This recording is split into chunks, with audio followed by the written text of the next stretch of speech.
बच्चों, आज हम पढ़ेंगे 11वीं के अर्थशास्त्र में आंकड़ों का संकलन। आंकड़ों के संकलन में हमने पिछले क्लास में पढ़े हैं प्राथमिक समंग, जिसमें प्राथमिक समंग के अंतर्गत ही आता है अच्छी प्रश्नावली के गुण। तो अच्छी प्रश्नावली, अगर प्रश्नावली हम तैयार करते हैं तो प्रश्नावली का नमूना कैसा होना चाहिए।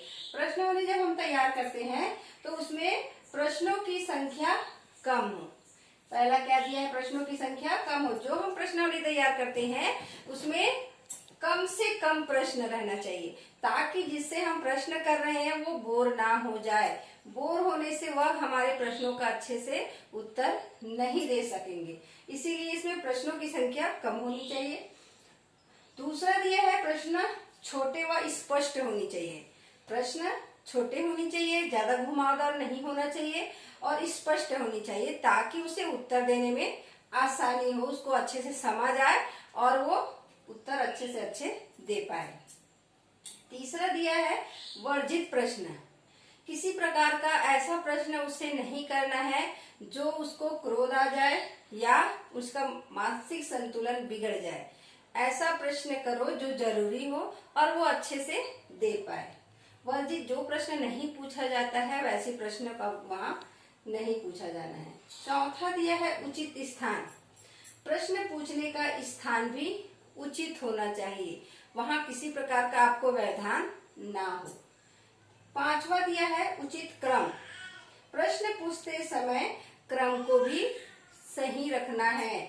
जैसे हम कभी प्रश्न करते हैं कि आप कहाँ काम करते हो, फिर उसके बाद पूछेंगे जहाँ काम करते हो वहां पर वेतन कितना देते हैं, वेतन कितना देते हैं, फिर आपका खर्च कितना होता है, बचत कितना करते हो। ये क्रमवार प्रश्न होना चाहिए। छठवां दिया है निर्देश। आप उसको ऐसा निर्देश दो ताकि उसको अच्छे से समझ आ जाए।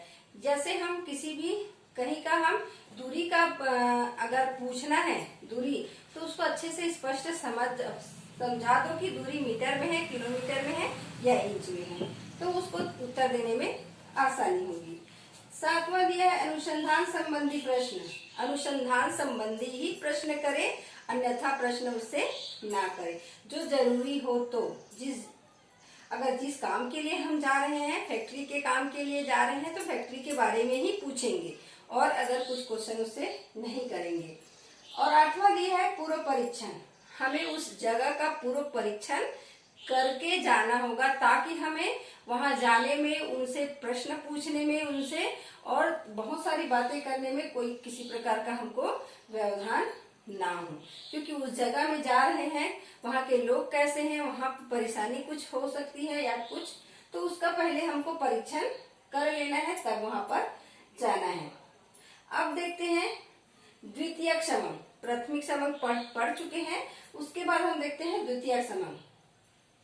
तो द्वितीयक समंग के बारे में हम पढ़ लिए हैं। प्राथमिक समंग जो तैयार करते हैं, जो एकत्रित करते हैं, उसको हम द्वितीयक समंग उससे लेता है और उस आंकड़े को आंकड़ों से अपना काम चलाते हैं, वो होता है द्वितीयक समंग। प्राथमिक समंग जो आंकड़े तैयार कर चुका रहता है, जो संकलित कर चुका रहता है, उनसे ये द्वितीयक समंग प्रश्न का या जो प्रश्नावली है उसको लेता है।